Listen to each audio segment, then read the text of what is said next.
able to come to my shop, and you have my contact, you have my number. You can easily call me or book me ahead and let me come to your offices, to your home, you know, anywhere to come and give you a wash. Engine wash, interior detailing, anything that we are doing in my shop on ground, we can as well do in this mobile wash for you. So it makes you, you know, it makes you to be flexible around your job, so to say. You can be in your office, then I'll be doing your wash. You don't have to get done with the office job and then be thinking, okay, at the end of the day, I have to stop by at the car wash and then get the wash. No, you just call me, be in the comfort of your office, then I'll do the job for you at your comfort.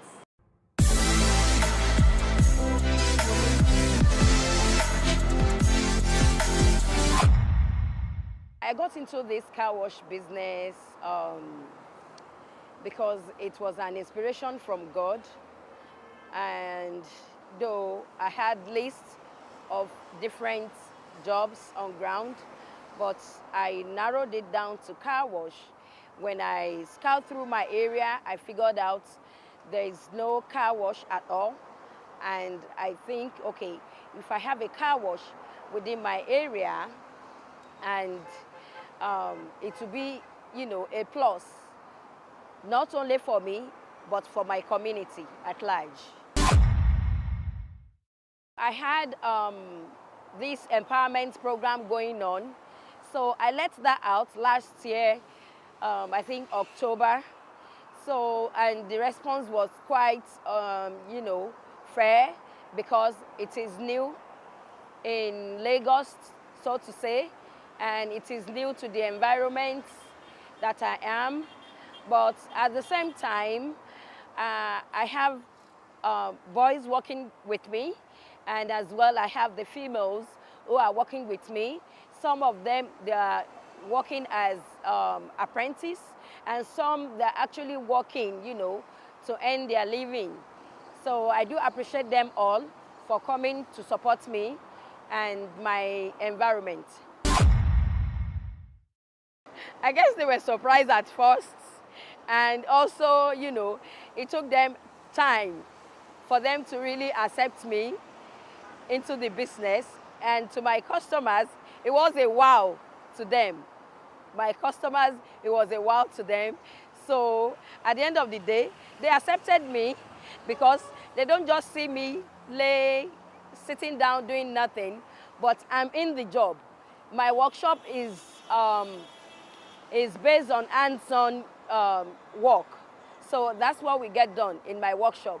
So they don't just see me sitting down, directing, supervising, or, you know, just talking to them, or, you know, being in sales. No, I'm with them, doing the job, getting it done with my bare hands, and they like it. So I am accepted by everyone now. It has been good, it has been awesome, and so far I'm able to put myself together, and with my boys, I'm able to negotiate with them with this type of a job that I'm doing, because, you know, to put everybody together to work with you because they are boys is a big challenge. And I took it upon myself not to see it as a challenge, but to encourage them, because I'm in the job, they see me doing it. So I guess it's been God all the way. It's been God, yes, yes. I started the business years back, and I think by now, yeah, 5 years and still counting, and I appreciate God for that. The home service, the home service, the home service. The home service is a wild thing. Initially, when I was in Nigeria, I run a mobile kitchen. So from my experience of the mobile kitchen, so now that I got into this car wash business, I had to think back and pick from the mobile kitchen, like, why can't I do mobile wash? Then I've not even gotten the opportunity of traveling abroad. when I was doing the mobile kitchen, because I was into catering before. So it came upon me again, like, why can't I do the mobile wash? Then I had to include the mobile wash, and the response was quite well. It was good. People like dates. My customers like dates. For example, if you are not able to come to my shop and you have my contact, you have my number, you can easily call me or book me ahead and let me come to your offices, to your home, you know, anywhere, to come and give you a wash. We don't only wash. What type of, any type of work, like engine work, engine wash, interior detailing, anything that we are doing in my shop on ground, we can as well do in this mobile wash for you. So it makes you, you know, it makes you to be flexible around your job, so to say. You can be in your office, then I'll be doing your wash. You don't have to get done with the office job and then be thinking, okay, at the end of the day, I have to stop by at the car wash and then get the wash. No, you just call me, be in the comfort of your office, then I'll do the job for you at your comfort. The patronage has been awesome. It has been good. I bless God for for people's response, you know, and for accepting me in this job as a woman, as a female, you know, directing, you know, my boys. And now I'm having more girls, more female to work with me. So I really thank God. I appreciate God for that. I like it. I joined it because I'm surprised that a woman can do same work that man can do it more better. So I myself choose to be like her. I feel so great when we are doing the job and people are coming our car wash. In fact, the way population are coming our car wash, I didn't see it for another place. That means the woman is really serious woman. So me too, I would like to be like her. I've worked with her like 3 months now, but I've learned a lot. I'm still happy because I like the way I'm doing like men, because men do this work, but now I can see that woman can do it better, and it brings more customers in our company. That's why I like to do the job, join the job too. After leaving this place, I first of all see myself healthy, because after doing the job, it used to ginger me. My body would be hurting me to do more powerful work like before. Before, I didn't believe that a woman can do this kind of job. But now that I'm entering into it, I know that I can do it and will still go home and do another thing. After living here, my plan is when I leave here, I'll go and start my own and be doing according to our own formal shop here. My advice to other women who want to go into this job is they should be focused. They should be, you know, they should think outside the box of what they can do. And, you know, not only that, do your visibility study well so that what you can do, wherever you want to get it done, you have to understand the vicinity, know what I can do is what they need in that environment that you wanted to set up the business. And, you know, never back down. Whatever you set your mind to do, please, young ladies, young women, I implore you to just be strong, be yourself, be you, and get it done. Start from somewhere, and at the end of the day, you'll see it growing gradually, little by little, you know. If you have to travel abroad to go and get experience, that's okay. But still come back to your country, and let us build the country together. So that's my advice for the young women coming up who wants to join me in this car wash business.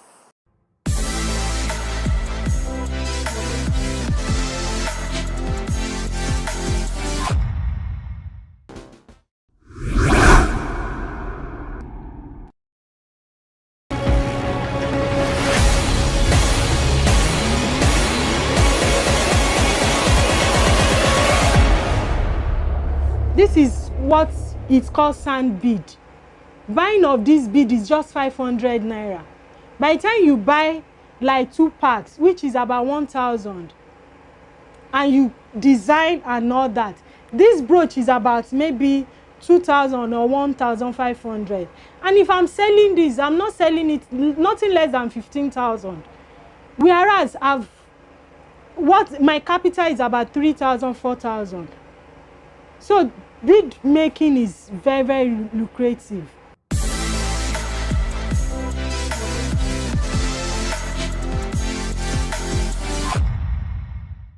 I started about 17 years ago, which was 2002. Initially, I didn't learn bead. It was something I inherited from my mother. And the only thing I know is that anytime people get to do any occasion and all that, I make bead to like give them as a gift, which at the end of the day it comes out very fine and all that. So my mom advised to start making it to make ends meet, to start making it for money and all that. When I came to Abuja 2007, I came as a graduate. I wanted to come and look for a job. I have masters in business administration in National Open University, tourism for BSc, and I have NCE, Federal College of Education, Oshele. When I came, the job I got wasn't really fetching me much money like that. At the end of the day, I have to quit my job to face my bead business, which eventually it was fetching me much more than I could ever think of. I've achieved so many because I've been able to give back to the society by training up to 200, 250 students, both married and singles. And I started with bead making, and I thank God today that I've been able to achieve more business than bead making. And through this bead, I was able to raise capital to start other things. The beads are locally made. We go to markets and get any kind of bead you want. Depends on the design you want to make. Yeah, we have coral bead. We have original coral bead, which are olden days bead. We have sand bead. We have different kind of bead. Depends on the type of design of bead you want to make. Bead making is something that has been in existence for, in fact, from our forefathers. So many states, all the states in the country, they use beads. So, and we come to realize that gold accessories have come to take over our culture, which is not supposed to be. The beauty of our culture, the beauty of Nigeria, is to make sure our traditional still stand. Most people, when they are doing wedding, the beauty of that traditional wedding is the complete of their dressing is to make sure they put on bead, their cultural bead. That is what signifies that we are really Nigerian. So no matter what the situation of the country, whether with the civilization and all that, we should make sure at least we should still keep our culture intact. Our bead is our culture, and it's very, very beautiful when we make, and when people use it, the occasion, the beads makes the occasion come out colorful.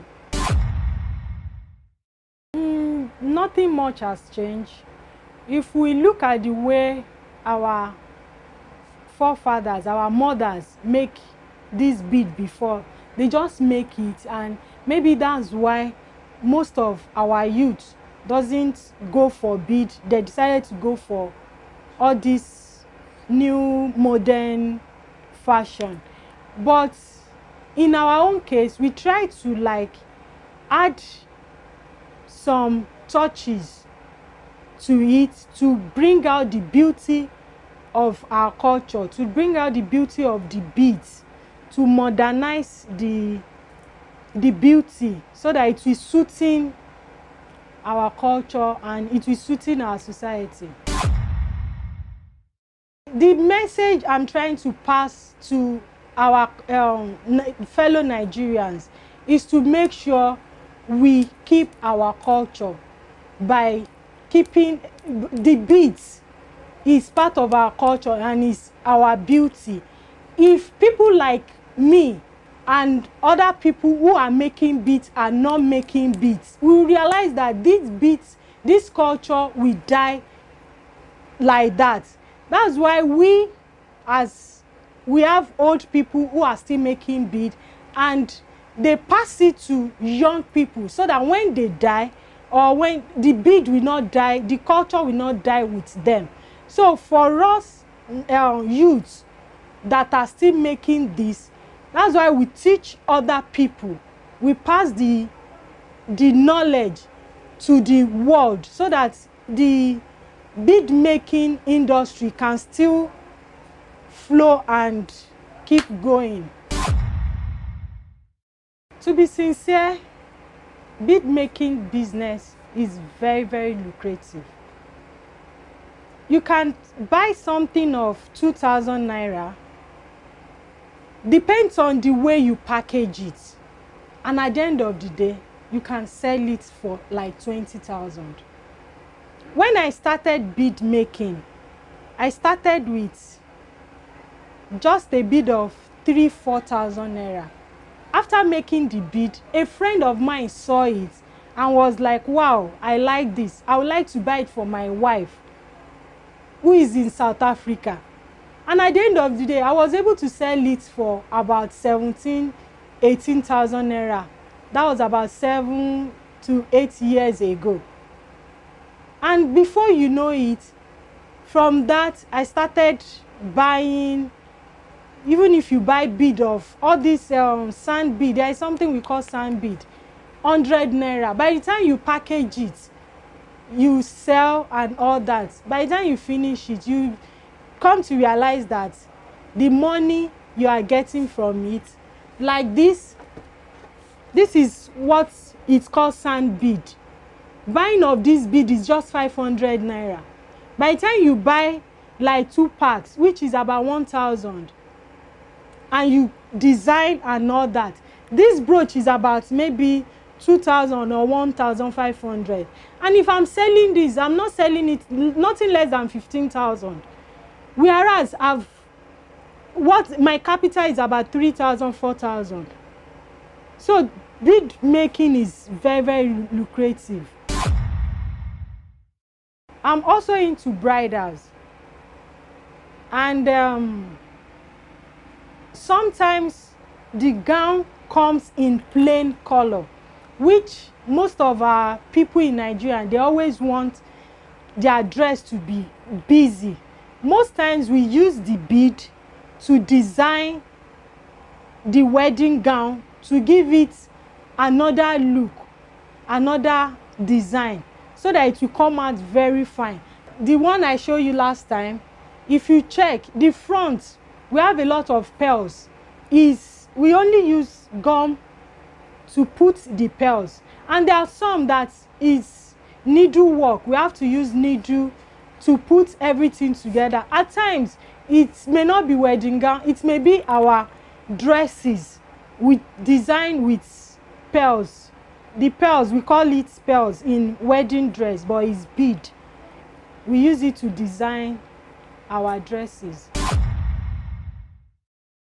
I still want this company to move forward than this, and I still want to give back to the society, to have a bigger place where it will be like a training school that people comes, flow, and we keep training, we keep giving back to the society. By the time I train more than presently, I can't train more than 5 people at a go. But by the time I start training like 50 people at a time, those 50 can still go out and train more people. That's when we start giving back to the society. And most of like some of my students presently, they just finished secondary school. And now they are training because they want to enter school, their university, and start making money from there.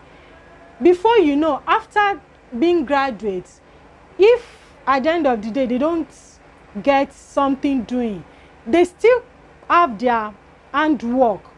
Before you know, it's less unemployment in our society. My advice for my fellow Nigerians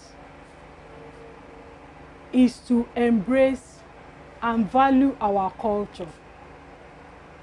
If you go to other countries, they also want to dress to look like us. We make bead and send down across the country. That shows our culture is beautiful. We should try as much as possible to maintain our culture and to embrace and to value our culture, no matter where you are and where we find ourselves.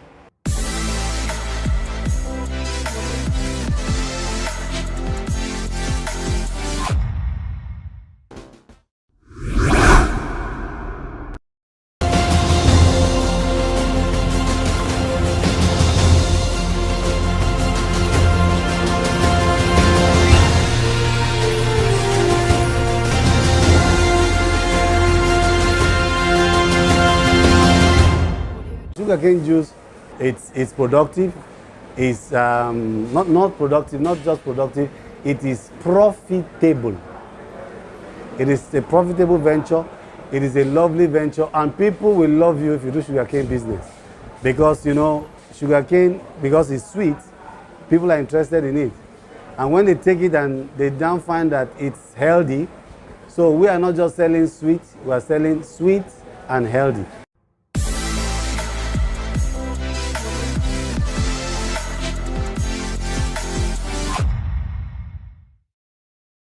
In 2014, I was in Singapore for a course, and after the course I was very tired. I needed to rest, so I had to go to the beach to rest. So while I was at the beach, I asked to have some drinks, and they offered different natural drinks, and the two that caught my attention were sugarcane and coconut water. So I asked to have both of them. So when they brought them, I took the sugarcane juice, and it was very, very, very, very fantastic. So I asked how they produce sugarcane juice. They told me there's a machine that is in a certain location close to where I was that crushes the sugarcane and brings out the juice. So I asked them if I could go see the machine. They said yes, I could go. So I went with them, and I saw what the machine was doing, and right there I saw the whole sugarcane in Nigeria wasting. As I was standing before that machine, I saw the plantation of sugarcane in Nigeria that was wasting. So I took a decision there to bring that machine to Nigeria and to start this business. So in 2015, after going through all the processes, I got the machine to the country, and we started in 2015. And we have been in this business since 2015. Sugarcane juice, it's a low glycemic index drink. Like many people don't know, because of the name sugarcane, I hear many people say it causes diabetes. For information, I'm a pharmacist. And if a pharmacist is involved in something, you must be sure that it must be an excellent product. Sugarcane does not cause diabetes. Diabetes is not caused by sugar. Diabetes is caused, or is a disease, or we call it the persistent elevation of blood sugar, or what we call hyperglycemia. It is the body's inability to metabolize sugar.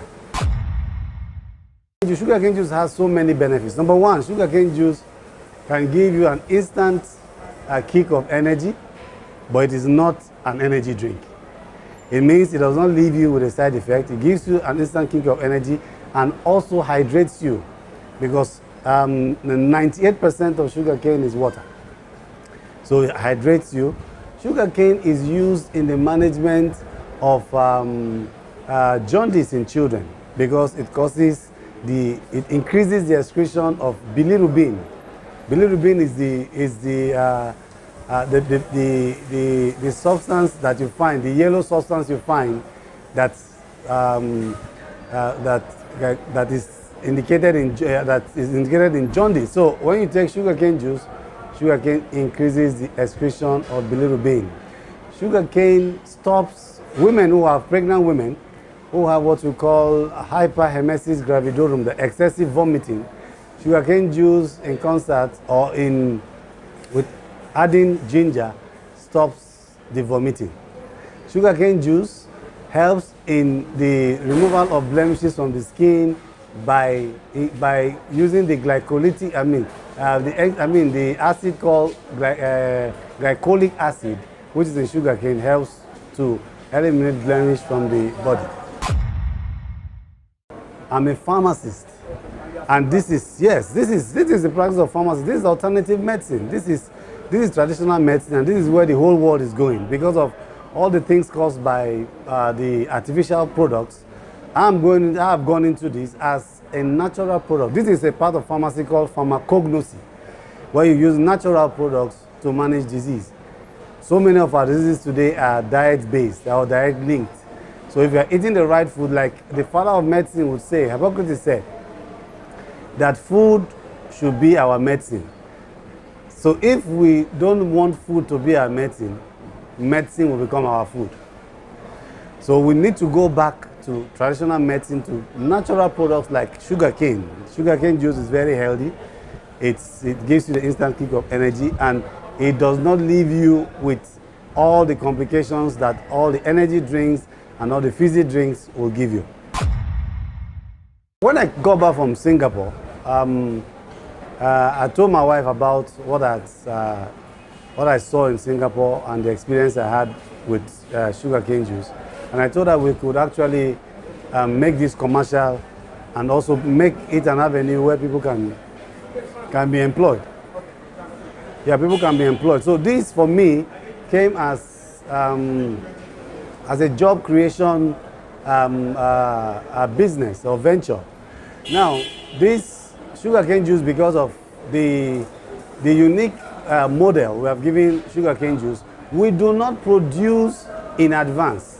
We produce on site. So I told her, let us work together and see how we can develop this business and also create jobs for people. And she got interested, and we started the business together. It's been good all the way. We've been improving, we've been learning, and the fact that there's been nothing like this earlier. So we've been learning on the job, making mistakes and picking up. So as it were, this is a place that we use as store. So because of the space, we don't have a bigger space. We use here as both store and the cleaning house. When we need sugarcane, we go to the farm to get, and it's dumped right here in the store. This place is kept cool, just for the sugarcane to stay for a long time. So when there's need, we clean, just like it's going on right now. We clean and then package, then we transport it to our various outlets in town where the sugarcane is processed for our customers.